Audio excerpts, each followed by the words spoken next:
Ayer intentábamos explicar desde el punto de vista de la historia cómo en Argentina se dio este proceso del racismo, especialmente en las élites de gobierno. Aquellas élites que se hicieron con el país en la segunda mitad del siglo XIX, imbuidas de ideas de liberalismo y que también participaban de este, de este ambiente intelectual que había en esa época referido al positivismo, a las ideas de Darwin y también a estas ideas racistas científicas que había en aquella época. Y cómo esta élite que gobernó la Argentina en la segunda mitad del siglo XIX y la primera mitad del siglo XX le dio al país esta atmósfera positivista, cientificista y también racista.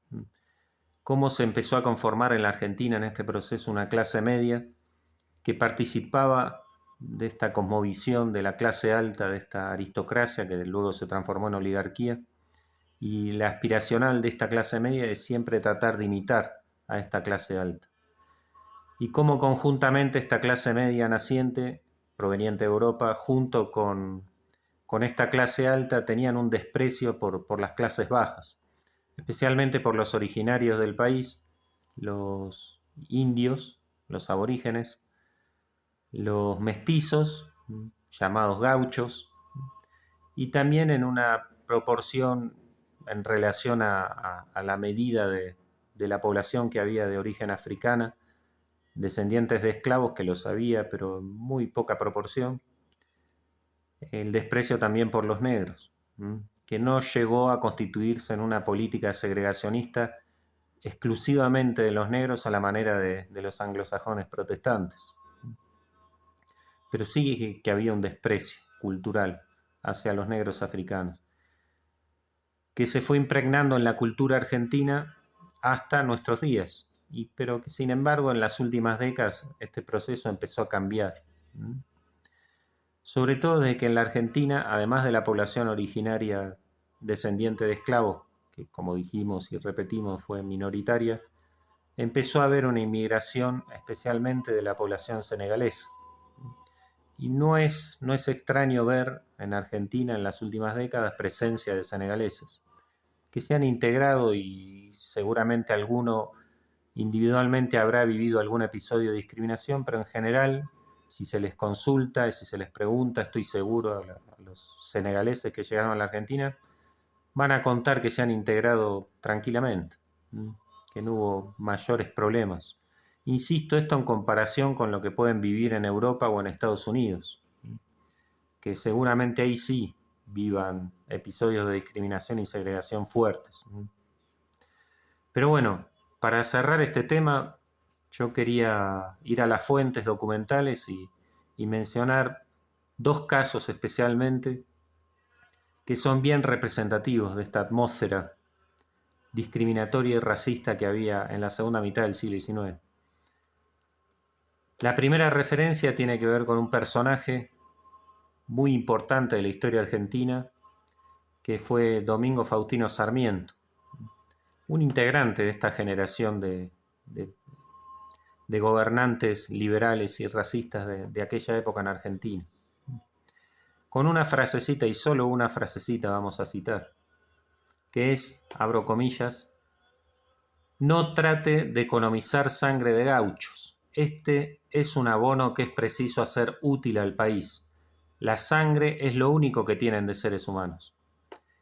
Esta cita está tomada de una carta de este mencionado Domingo Faustino Sarmiento a Bartolomé Mitre, que fue un general que representaba este grupo de los liberales que venció militarmente a la otra facción de los federales y finalmente inició un periodo, este triunfo en 1861, este triunfo militar, inició un periodo de presidencias liberales. Este que escribe Domingo Faustino Sarmiento fue presidente de la Nación y ya vemos cuál era su mentalidad, que insisto era representativa de todo este grupo. Repito, no trate de economizar sangre de gauchos. Este es un abono que es preciso hacer útil al país. La sangre es lo único que tienen de seres humanos. Bueno, ahora vamos con el otro testimonio que es más largo, más extenso, pero que grafica bien cuál era la mentalidad de esta gente.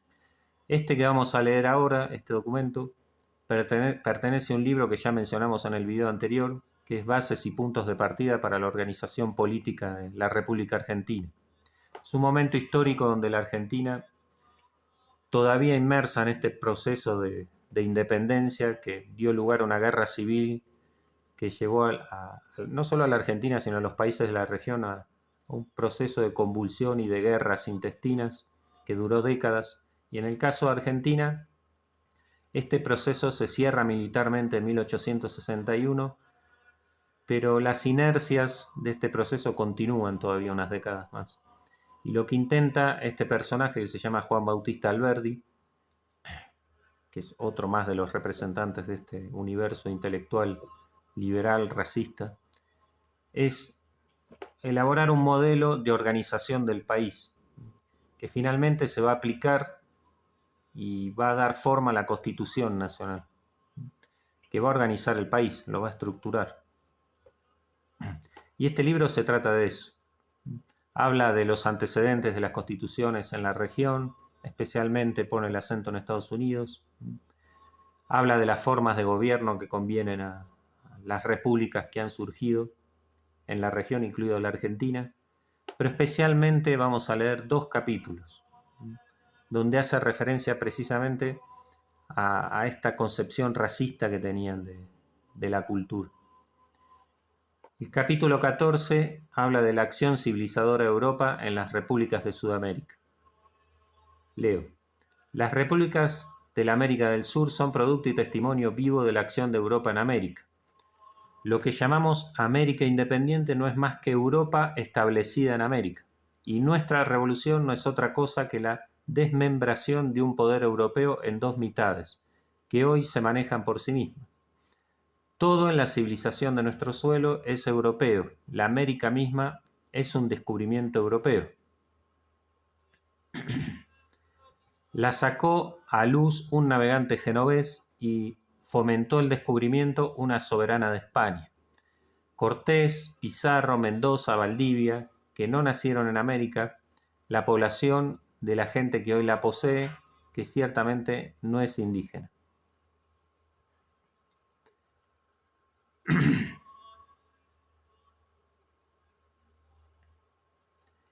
No tenemos una sola ciudad importante que no haya sido fundada por europeos.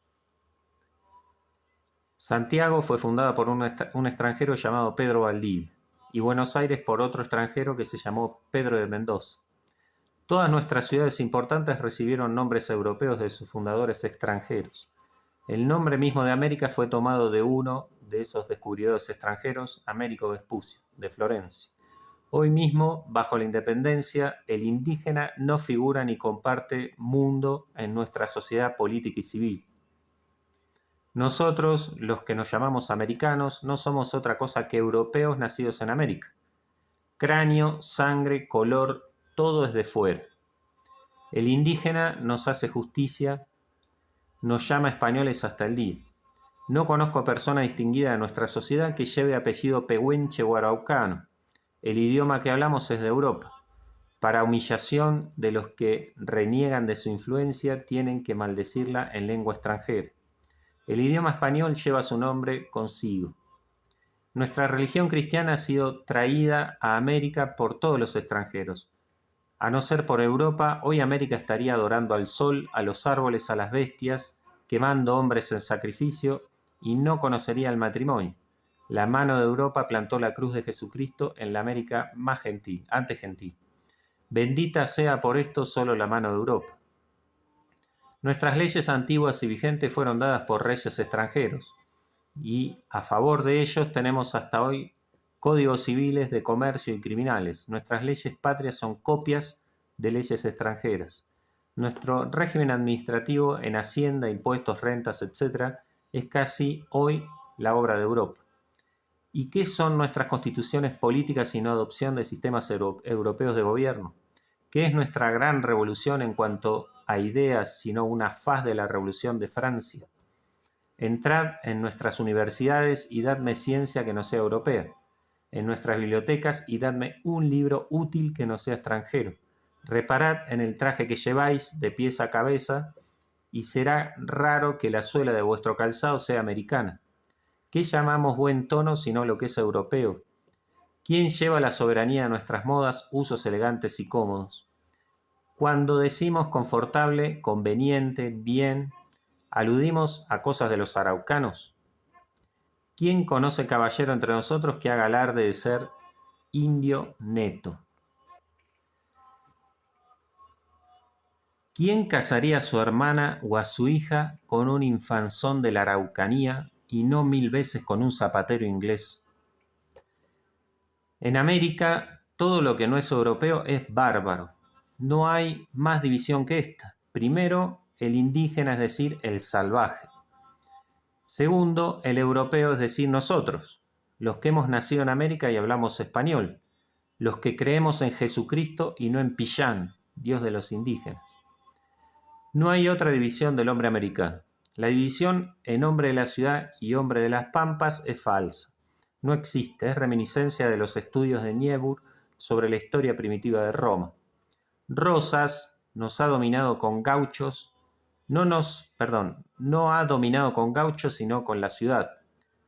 Abro un paréntesis. Juan Manuel de Rosas fue un presidente de la Argentina, un caudillo, representante de la otra facción política contraria a esta, que intentaba conservar la cultura hispánica y la fe católica en América.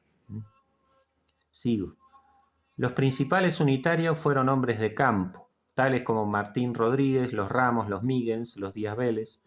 Por el contrario, los hombres de Rosas, los Anchorena, los Medrano, los Dorrego, los Arana, fueron educados en las ciudades. La mazorca no se componía de gauchos. Abro otro paréntesis.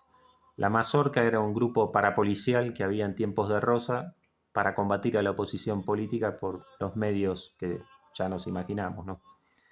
Cierro paréntesis. La única subdivisión que admite el hombre americano español es en hombre del litoral y hombre de tierra adentro o mediterráneo. Esta división es real y profunda. El primero es fruto de la acción civilizadora de la Europa de este siglo, que se ejerce por el comercio y por la inmigración en los pueblos de la costa. El otro es obra de la Europa del siglo XVI, de la Europa del tiempo de la conquista, que se conserva intacto como en un recipiente en los pueblos interiores de nuestro continente, donde los colocó España, con el objeto de que se conservase así. De Chuquisaca a Valparaíso hay 3 siglos de distancia, y no es el Instituto de Santiago el que ha creado esta diferencia en favor de esta ciudad.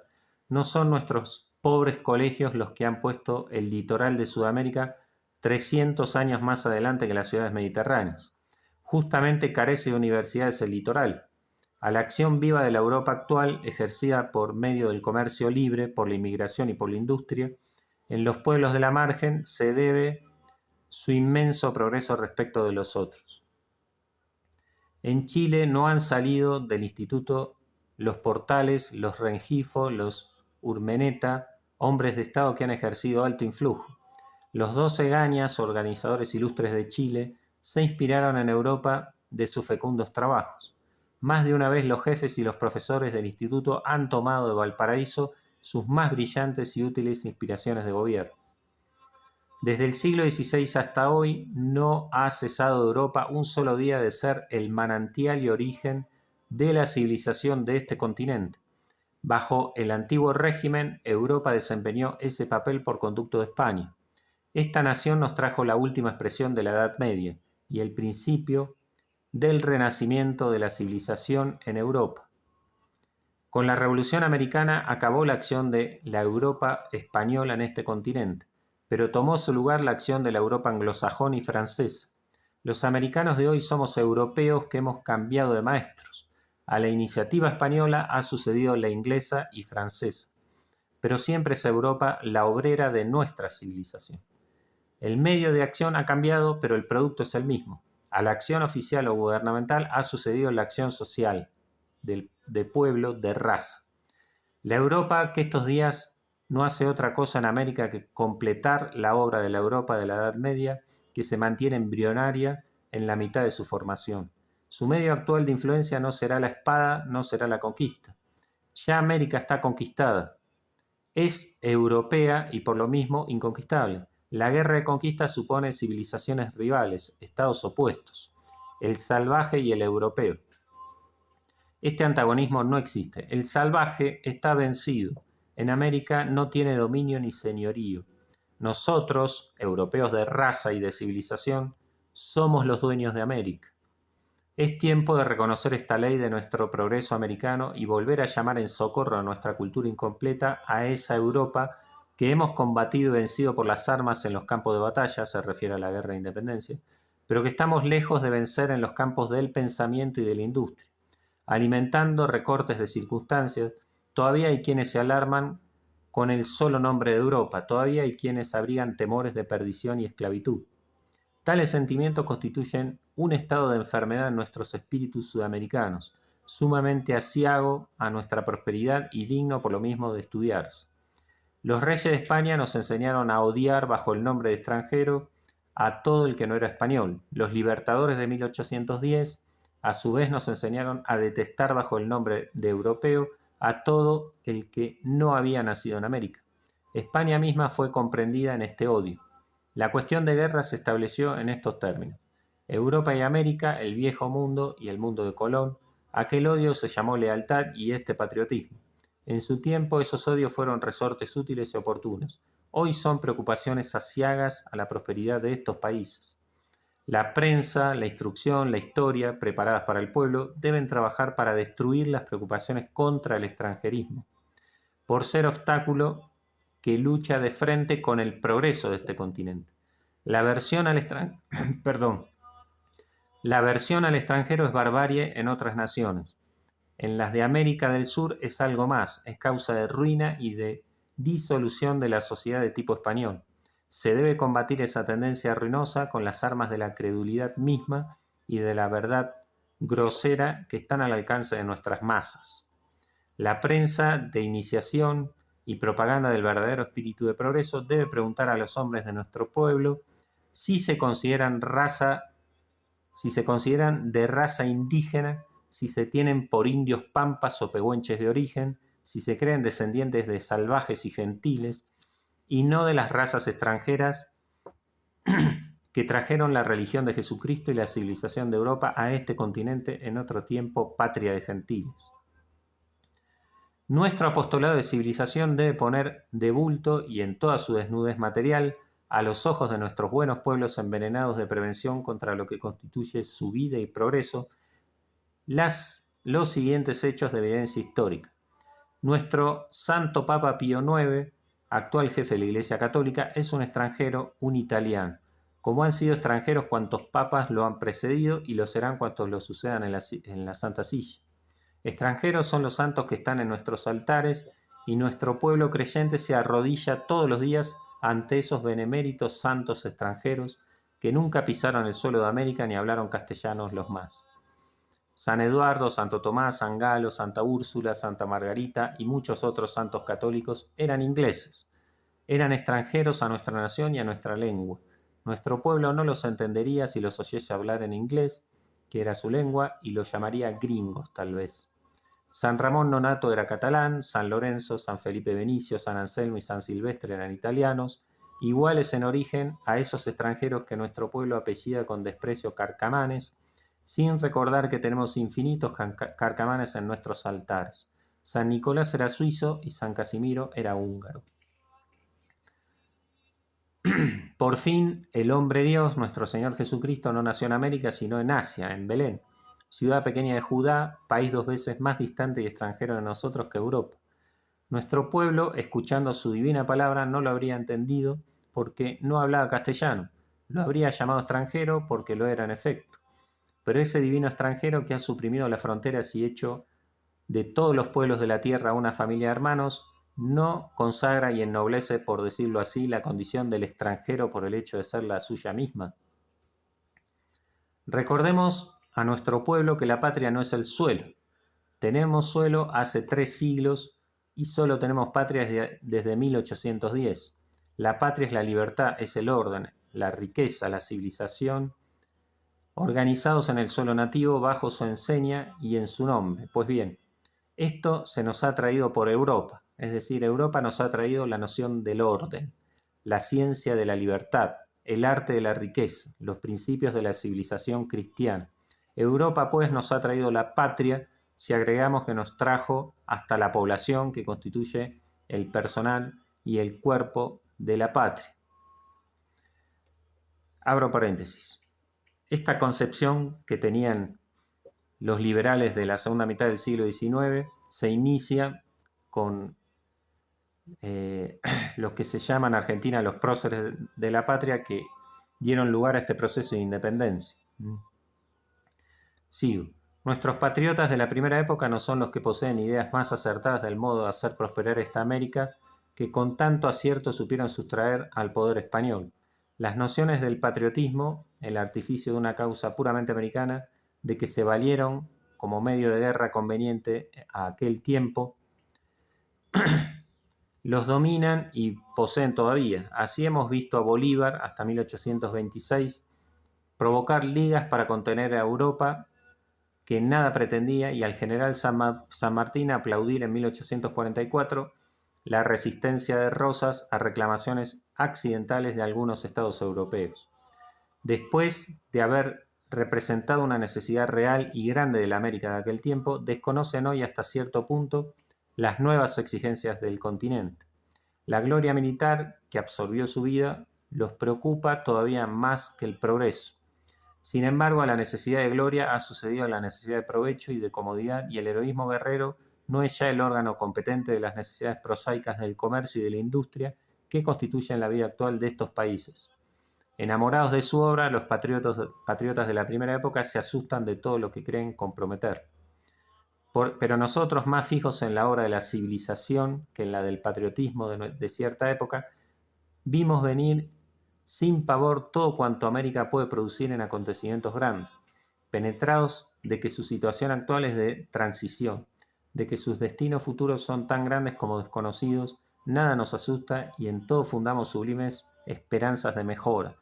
Ella no está bien, está desierta, solitaria, pobre, pide población, prosperidad. ¿De dónde le vendrá esto en lo futuro? Del mismo origen de que vino antes de ahora, de Europa. Estos personajes de la política de la segunda mitad del siglo XIX creían que la etapa de guerras civiles, de disputas intestinas estaba cerrada y que ahora había que aplicar un nuevo programa. Un nuevo programa basado sobre dos ejes: el orden en el plano político, que lo expresa la bandera de Brasil, orden y progreso, el orden traía progreso, y el segundo eje era la inmigración, la sustitución de la población. Como menciona acá lo último de este capítulo, dice: América está desierta, está solitaria, pobre. Es decir, ellos no reconocen a la población originaria, autóctona, estos indios, gauchos, mulatos, negros, como población. Ellos los consideran inútiles para el progreso. Y esto lo profundiza en el capítulo siguiente y el último que vamos a leer, que es el capítulo 15, que habla de la inmigración como medio de progreso y de cultura para la América del Sur. Medios de fomentar la inmigración, tratados extranjeros, la inmigración espontánea y no la artificial, tolerancia religiosa, ferrocarriles, franquicias, libre navegación fluvial. ¿Cómo, en qué forma vendrá en lo futuro el espíritu vivificante de la civilización europea a nuestro suelo? Como vino en todas épocas. Europa nos traerá su espíritu nuevo, sus hábitos de industria, sus prácticas de civilización en las inmigraciones que nos envíe. Cada europeo que viene a nuestras playas nos trae más civilizaciones en sus hábitos que luego comunica a nuestros habitantes que muchos libros de filosofía. Se comprende mal la perfección que no se ve, toca ni palpa. Un hombre laborioso es el catecismo más edificante. ¿Queremos plantar y aclimatar en América la libertad inglesa, la cultura francesa, la laboriosidad del hombre de Europa y de los Estados Unidos? Traigamos pedazos vivos de ellas en las costumbres de sus habitantes y radiquémoslas aquí. Vemos que el tipo de inmigración, que el tipo de inmigración al que apunta Juan Bautista Alberdi, es la población eminentemente anglosajona. Y ese es el individuo que ellos quieren implantar acá, en Argentina. Representantes de la cultura inglesa y norteamericana, es decir, traer ingleses especialmente. ¿Queremos que los hábitos de orden, de disciplina y de industria prevalezcan en nuestra América? Llenémosla, de gente que posea hondamente esos hábitos. Ellos son comunicativos. Al lado del industrial europeo pronto se formará el industrial americano. La planta de la civilización no se propaga de semilla, es como la viña, prende de gajo. Acá va implícito esa noción que todavía hoy perdura de que la tradición hispánica y católica tiene que ver con la vagancia, con el atraso, con la oposición al progreso, la poca inclinación a la industria, a la ciencia. Acá en esta frase va implícito eso, esa mentalidad. Este es el medio único de que América hoy desierta, vuelvo a insistir en esto de hoy desierta, llegue a ser un mundo opulento en poco tiempo. La reproducción por sí sola es medio lentísimo. Si queremos ver agrandados nuestros estados en corto tiempo, traigamos de fuera sus elementos ya formados y preparados. Sin grandes poblaciones no hay desarrollo de cultura, no hay progreso considerable, todo es mezquino y pequeño. Naciones de 500.000 de habitantes pueden serlo por su territorio, por su población serán provincias, aldeas, y todas sus cosas llevarán siempre el sello mezquino de provincia. Aviso importante a los hombres de Estado sudamericanos. Las escuelas primarias, los liceos, las universidades son por sí solos pobrísimos medios de adelanto sin las grandes empresas de producción, hijas de las grandes porciones de hombres. La población, necesidad sudamericana que representa a todas las demás, es la medida exacta de la capacidad de nuestros gobiernos. El ministro de Estado, que no duplica el censo de estos pueblos cada 10 años, ha perdido su tiempo en bagatelas y nimiedades. Haced pasar el roto, el gaucho, el cholo, unidad elemental de nuestras masas populares, por todas las transformaciones del mejor sistema de instrucción. En 100 años no haréis de él un obrero inglés que trabaja, consume, vive digna y confortablemente. Poned el 1.000.000 de habitantes que forma la población media de estas repúblicas en el mejor pie de educación posible, tan instruido como el cantón de Ginebra en Suiza, como las más cultas provincias de Francia. ¿Tendréis con eso un grande y floreciente Estado? Ciertamente que no. 1.000.000 de hombres en territorio cómodo para 50 millones. ¿Es otra cosa que una miserable población? Se hace este argumento. Educando a nuestras masas tendremos orden. Teniendo orden vendrá la población de fuera. Os diré que invertís el verdadero método de progreso. No tendréis orden ni educación popular sino por el influjo de masas introducidas con hábitos arraigados de ese orden y buena educación. Multiplicad la población seria y veréis a los vanos agitadores, desairados y solos, con sus planes de revuelta frívolas en medio de un mundo absorbido por ocupaciones graves. ¿Cómo conseguir todo esto? Más fácilmente que gastando millones en tentativas mezquinas de mejoras interminables. Tratados extranjeros. Firmad tratados con el extranjero en que deis garantías de que sus derechos naturales de propiedad, de libertad civil, de seguridad, de adquisición y de tránsito les serán respetados. Esos tratados serán la más bella parte de la Constitución, la parte exterior que es llave del progreso de estos países llamados a recibir su acrecentamiento de fuera. Para que esa rama del derecho público sea inviolable y duradera, firmad tratados por término indefinido o prolongadísimo. No temáis encadenaros al orden y a la cultura. Siempre este criterio de que el orden y la cultura están en Europa. Lo que hay aquí en América, salvo estas élites, es barbarie, es desorden, es atraso. Temer que los tratados sean perpetuos es temer que se perpetúen las garantías individuales en nuestro suelo. El tratado argentino con la Gran Bretaña ha impedido que Rosas hiciera de Buenos Aires otro Paraguay. Otro paréntesis histórico. Este ejemplo de Paraguay que menciona es porque Paraguay fue un ejemplo de autonomía, de autarquía, de ser ejemplo de no plegarse a los intereses de potencias extranjeras, ¿no?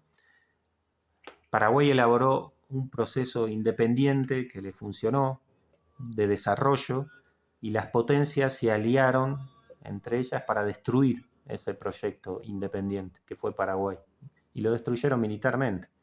En una guerra de triple alianza se aliaron los ejércitos de Brasil, Uruguay y Argentina, marcharon sobre Paraguay, obviamente impelidos por los intereses británicos, y destruyeron el proyecto autónomo paraguayo.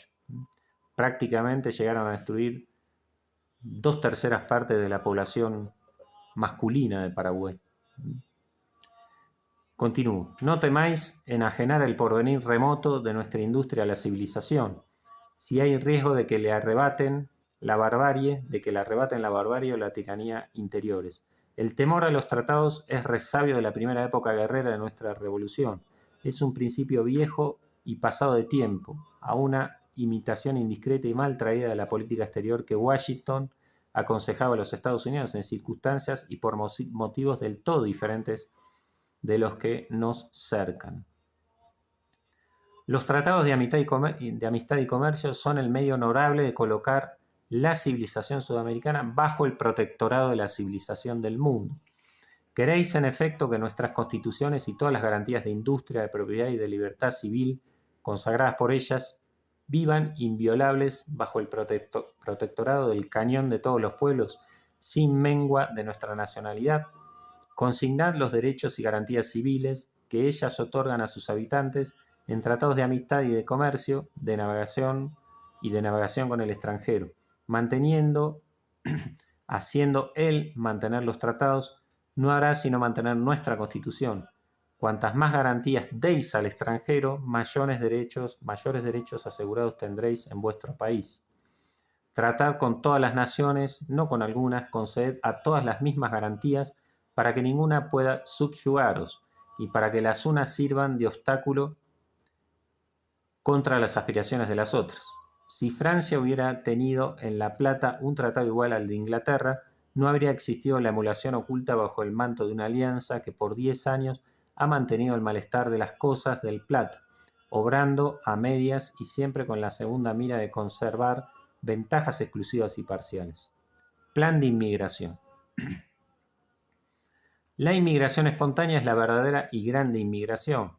Nuestros gobiernos deben proveerla, no haciéndose ellos empresarios, no por mezquinas concesiones de terrenos habitables porosos, en contratos falaces y usurarios, más dañinos a la población que al poblador, no por puñaditos de hombres, por arreglillos propios para hacer el negocio de algún especulador influyente. Eso es la mentira, la farsa de la inmigración fecunda, sino por el sistema grande, largo, desinteresado que ha hecho nacer a California en 4 años por la libertad prodigada, por franquicias que hagan olvidar su condición al extranjero, persuadiéndolo de que habita su patria, facilitando sin medida ni regla todas las miras legítimas, todas las tendencias útiles. Los Estados Unidos son un pueblo tan adelantado que se componen y se han compuesto incesantemente de elementos europeos. En todas épocas han recibido una inmigración abundantísima de Europa. Se engañan los que creen que ella solo data desde la época de la independencia. Los legisladores de los estados propendían a eso muy sabiamente, y uno de los motivos de su rompimiento perpetuo con la metrópoli fue la barrera o dificultad que Inglaterra quiso poner a esta inmigración que insensiblemente convertía en colosos sus colonias. Ese motivo está invocado en el acta misma de la Declaración de la Independencia de los Estados Unidos. Véase, según eso, si la acumulación de extranjeros impidió a los Estados Unidos conquistar su independencia y crear una nacionalidad grande y poderosa. Tolerancia religiosa. Si queréis pobladores morales y religiosos, no fomentéis el ateísmo. Si queréis familias que formen las costumbres privadas, respetar su lealtad a cada creencia. La América española, reducida al catolicismo con exclusión de otro culto, representa un solitario y silencioso convento de monjes. El dilema es fatal: o católica exclusivamente y despoblada, o poblada y próspera y tolerante en materia de religión. Llamar la raza anglosajona y las poblaciones de Alemania, de Suecia, de Suiza y negarles el ejercicio de su culto es lo mismo que no llamarlas, sino por ceremonia, por hipocresía del liberalismo. Acá se ve a qué tipo de poblaciones apunta el fomento de la migración. Poblaciones anglosajonas, de Alemania, de Suecia, de Suiza. Esto es verdadero a la letra. Excluir los cultos disidentes de la América del Sur es excluir a los ingleses, a los alemanes, a los suizos, a los norteamericanos que no son católicos, es decir, a los pobladores de que más necesita este continente. Traerlos sin su culto es traerlos sin el agente que los hace ser lo que son, a que vivan sin religión, a que se hagan ateos. Él relaciona la tradición protestante anglosajona con la forma de ser industriosa de este tipo de poblaciones que son las que les interesa traer a la América. Hay pretensiones que carecen de sentido común y es una de ellas querer población, familias, costumbres y al mismo tiempo rodear de obstáculos el matrimonio del poblador disidente.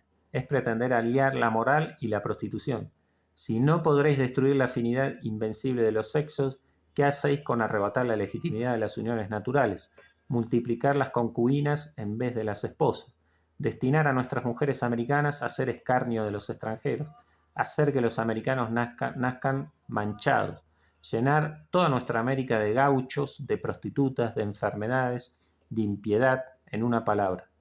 Eso no se puede pretender en nombre del catolicismo sin insulto a la magnificencia de esta noble iglesia, tan capaz de asociarse a todos los progresos humanos. Querer el fomento de la moral en los usos de la vida y perseguir iglesias que enseñan la doctrina de Jesucristo es cosa que tenga sentido recto. Sosteniendo esta doctrina no hago otra cosa que el elogio de una ley de mi país que ha recibido la sanción de la experiencia. Desde octubre de 1825 existe en Buenos Aires la libertad de cultos, pero es preciso que esa concesión provincial se extienda a toda la República Argentina por su Constitución, como medio de extender al interior el establecimiento de la Europa inmigrante. Ya lo está por el tratado con Inglaterra y ninguna constitución local interior debe ser excepción o derogación de la composición del compromiso nacional contenido en el tratado del 2 de febrero de 1825. Europa era sabia en emplear por táctica el exclusivísimo catolicismo como medio de monopolizar el poder de estos países y como medio de civilizar las razas indígenas. Por eso el Código de Indias empezaba asegurando la fe católica de las colonias. Pero nuestras constituciones modernas no deben copiar en eso la legislación de Indias, porque es restablecer el antiguo régimen de monopolio en beneficio de nuestros primeros pobladores católicos y perjudicar las miras amplias y generosas del nuevo régimen americano. Inmigración mediterránea. Hasta aquí la inmigración europea ha quedado en los pueblos de la costa. De ahí la superioridad del litoral de América en cultura sobre los pueblos de tierra adentro. Bajo el gobierno independiente ha continuado el sistema de la legislación de Indias que excluía del interior al extranjero bajo las más rígidas penas. El título 27 de la recopilación indiana contiene 38 leyes destinadas a cerrar herméticamente el interior de la América del Sur al extranjero no peninsular. La más suave de ellas era la ley séptima que imponía la pena de muerte al que trataba con extranjeros. La ley novena mandaba limpiar la tierra de extranjeros en obsequio del mantenimiento de la fe católica. Acá vemos cómo esto que mencionábamos en el video anterior, que el segregacionismo que practicaba la legislación hispánica no tenía que ver con cuestiones de piel, con cuestiones raciales, sino con conservar la pureza de la fe.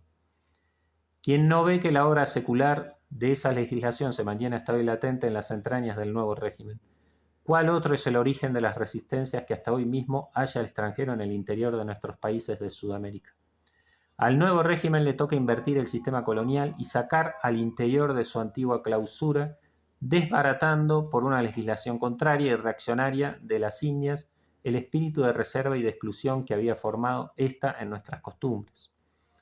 Pero el medio más eficaz de elevar la capacidad y cultura de nuestros pueblos de situación mediterránea a la altura y capacidad de las ciudades marítimas es aproximarlos a la costa, por decirlo así, mediante un sistema de vías de transporte grande y liberal que los ponga al alcance de la acción civilizante de Europa.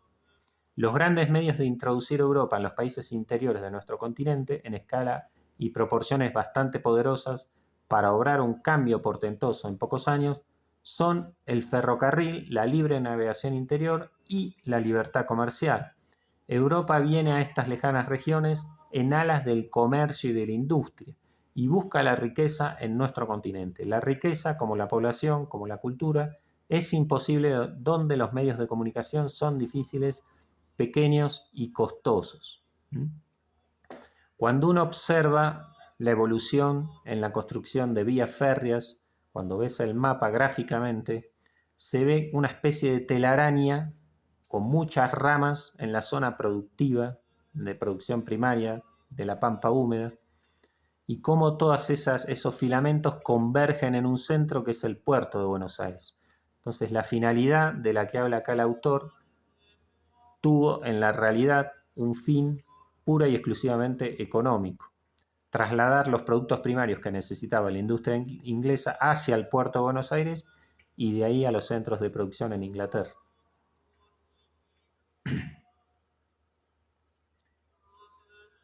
Ella viene a América al favor de la facilidad que ofrece el océano. Prolongar el océano hasta el interior de este continente por el vapor terrestre, los ferrocarriles, y fluvial, y tendréis el interior tan lleno de inmigrantes europeos como el litoral. Ferrocarriles. El ferrocarril es el medio de dar vuelta al derecho de lo que la España colonizadora colocó al revés en este continente. Ella colocó las cabezas de nuestros estados donde deben estar los pies. Para esas miras de aislamiento y monopolio fue sabio ese sistema. Para las nuestras de expansión y libertad comercial es funesto. Es preciso traer las capitales a las costas, o bien llevar el litoral al interior del continente. El ferrocarril y el telégrafo eléctrico, que son la supresión del espacio, obran este portento mejor que todos los potentados de la tierra.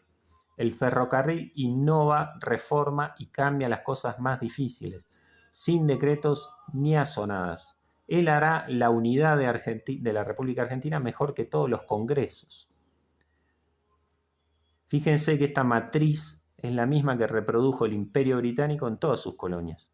Aparentemente la Argentina tiene este estatus en este sentido. Los congresos podrán declarar una indivisible sin el camino de fierro que acerque sus extremos remotos, quedará siempre divisible y dividida contra todos los decretos legislativos. Sin el ferrocarril no tendréis oportunidad política en países donde la distancia hace imposible la acción del poder central. ¿Queréis que el gobierno, que los legisladores, que los tribunales de la capital litoral legislen y juzguen los asuntos de las provincias de San Juan y Mendoza, por ejemplo? Traer el litoral hasta esos parajes por el ferrocarril o viceversa. Colocar esos extremos a 3 días de distancia por lo menos. Pero tener la metrópoli o capital a 20 días es poco menos que tenerla en España, como cuando regía el sistema antiguo que destruimos por ese absurdo especialmente. Así pues, la unidad política debe empezar por la unidad territorial y solo el ferrocarril puede hacer de 2 parajes separados por 500 leguas un paraje único. Tampoco tendréis que llevar al interior de nuestros países la acción de Europa por medio de sus inmigraciones que hoy regeneran nuestras costas, sino por vehículos tan poderosos como los ferrocarriles. Ellos son o serán a la vida local de nuestros territorios interiores lo que las grandes arterias a los extremos inferiores del cuerpo humano, manantiales de vida. Es decir, de qué manera se puede poner en práctica este reemplazo poblacional que piensa el autor de manera rápida, como lo necesita, según su criterio, es trasladándolos en ferrocarriles, es decir, traer a la población europea hasta América y desde los puertos de América hasta el interior, en este caso Argentina, y así reemplazar a la población esta inútil, inservible de la que habla, los gauchos, los negros, los indios, y reemplazarlo por personas de valor, que entienden el orden y son industriosos, es decir, especialmente anglosajones, ingleses, alemanes, suizos. Los españoles lo conocieron así y en el último tiempo de su reinado en América se ocuparon seriamente en la construcción de un carril interoceánico a través de los Andes y del desierto argentino. sigue con el concepto de desierto, como si Argentina no estuviera ocupada. Era eso un poco más audaz que el canal de los Andes en que pensó Rivadavia, otro presidente argentino. Penetrado de la misma necesidad. ¿Por qué llamaríamos utopía la creación de una vía que preocupó al mismo gobierno español de otra época tan positivo y parsimonioso en sus grandes trabajos de mejoramiento? El virrey Sobremonte en 1804 restableció el antiguo proyecto español de canalizar el río Tercero para acercar los Andes al Plata, y en 1813, bajo el gobierno patrio, surgió la misma idea. Con el título modesto de la navegación del río Tercero, escribió entonces el coronel don Pedro Andrés García un libro que daría envidia a Mr. Miguel Chevalier sobre vías de comunicación como medios de gobierno, de comercio y de industria. Para tener ferrocarriles abundan medios en estos países. Negociad empréstitos en el extranjero, empeñad vuestras rentas y bienes nacionales para empresas que los harán prosperar y multiplicarse. Sería pueril esperar a que las rentas ordinarias alcancen para gastos semejantes. Invertid esa orden. Empezad por los gastos y tendréis rentas. Si hubiésemos esperado a tener rentas capaces de costear los gastos de la guerra de la independencia contra España, hoy seríamos colonos. Con empréstitos tuvimos cañones, fusiles, buques y soldados y conseguimos hacernos independientes. Lo que hicimos para salir de la esclavitud debe más hacer para salir del atraso, que es igual a la servidumbre. La gloria no debe tener más títulos que la civilización. Pero no obtendréis préstamos si no tenéis crédito nacional, es decir, un crédito fundado en las seguridades y responsabilidades unidas de todos los pueblos del Estado. Con créditos de cabildos o provincias no haréis caminos de hierro, ni nada grande. Uníos en cuerpo de nación, consolidad la responsabilidad de vuestras rentas y caudales presentes y futuros, y tendréis quien os preste millones para atender a vuestras necesidades locales y generales, porque si no tenéis plata hoy, tenéis los medios de ser opulentos mañana. Dispersos y reñidos, no esperéis sino pobreza y menosprecio. Franquicias, privilegios, proteged al mismo tiempo empresas particulares para la construcción de ferrocarriles. Colmadlas de ventajas, de privilegios, de todo el favor imaginable, sin deteneros en medio. Preferid este expediente a cualquier otro. En Lima se ha dado todo un convento y 99 años de privilegio al primer ferrocarril entre la capital y el litoral. La mitad de todos los conventos allí existentes habría sido bien dada, siendo necesario. Es decir, todas las propiedades de la iglesia, de todos los monjes que habitan esos conventos, que tienen una función que es rezar por la intercesión ante Dios, eso no tiene ningún valor. Se puede vender todo eso para construir ferrocarriles. Los caminos de fierro son en este siglo los que los conventos eran en la Edad Media. Cada época tiene sus agentes de cultura. Es decir, reemplacemos los conventos, pongamos ferrocarril. Como en otra época se formaba alrededor de una iglesia, el interés es el mismo: aproximar al hombre de su creador por la perfección de su naturaleza. ¿Son insuficientes nuestros capitales para esas empresas? Entregadlos entonces a capitales extranjeros. Dejad que los tesoros de fuera, como los hombres, se domicilien en nuestro suelo. Rodead de inmunidad y de privilegios el tesoro extranjero para que se naturalice, entre otros. Otro paréntesis, entre otras cosas, como garantía para pedir préstamos en el exterior, se ofrecían los recursos naturales o la posesión de la tierra. Esta América necesita de capitales tanto como de población. El inmigrante sin dinero es un soldado sin armas. Haced que inmigren los pesos en estos países de riqueza futura y pobreza actual. Pero el peso es un inmigrado que exige muchas concesiones y privilegios. Dádselos, porque el capital es el brazo izquierdo del progreso de estos países. Es el secreto de que se valieron los Estados Unidos y Holanda para dar impulso mágico a su industria y comercio. Las leyes de Indias para civilizar este continente, como en la Edad Media, por la propaganda religiosa, colmaban de privilegios a los conventos como medio de fomentar el establecimiento de estas guardias avanzadas de la civilización en aquella época. Otro tanto deben hacer nuestras leyes actuales para dar pábulo al desarrollo industrial y comercial prodigando el favor a las empresas industriales que levanten su bandera atrevida en los desiertos, o otra vez el concepto de desierto, de nuestro continente. El privilegio de la industria heroica es el aliciente mágico para traer riqueza de fuera.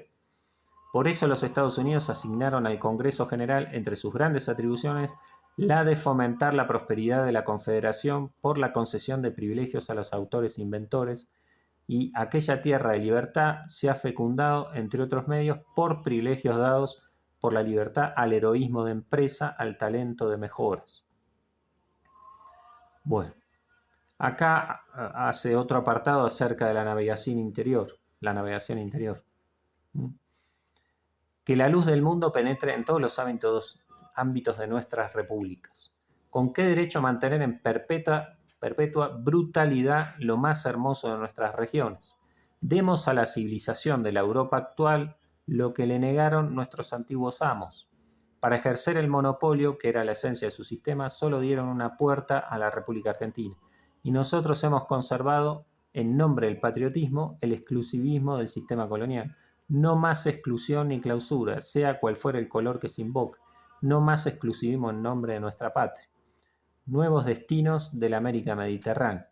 Que cada caleta sea un puerto, que cada afluente navegable reciba los reflejos civilizadores de la bandera de Albión, Inglaterra.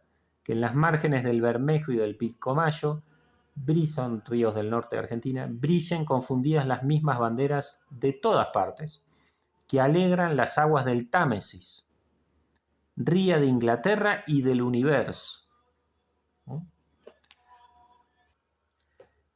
No temáis tampoco que la nacionalidad se comprometa por la acumulación de extranjeros, ni que desaparezca el tipo nacional.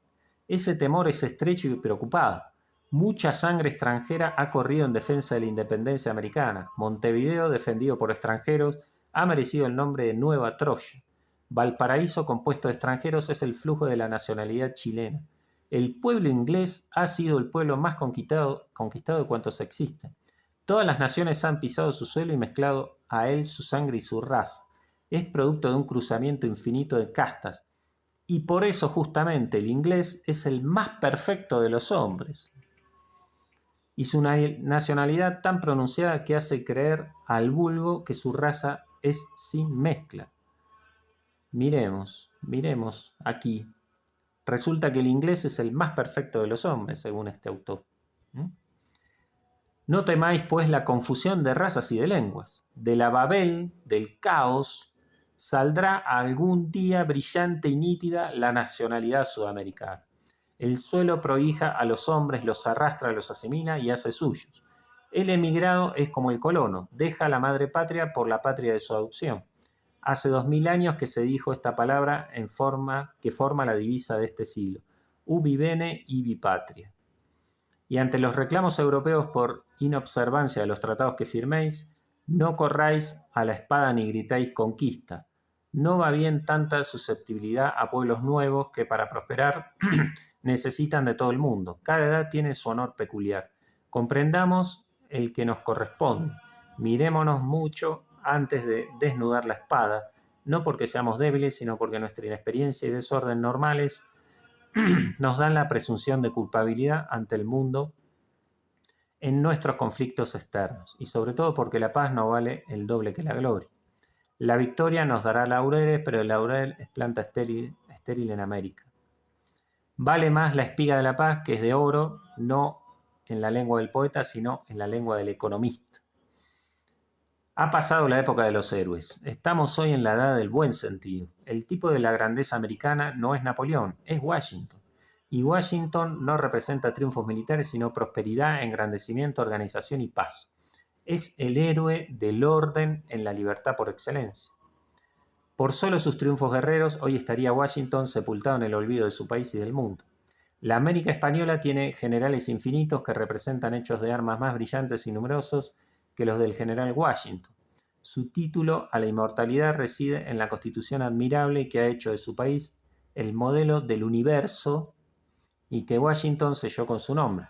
Rosas tuvo en su mano cómo hacer eso en la República Argentina y su mayor crimen es haber malogrado esa oportunidad. Rosas Este gobernante argentino, este caudillo del que mencionábamos antes, se negó sistemáticamente a sancionar una constitución nacional. Reducir en 2 horas una gran masa de hombres a su octava parte por la acción del cañón, he ahí el heroísmo antiguo y pasado.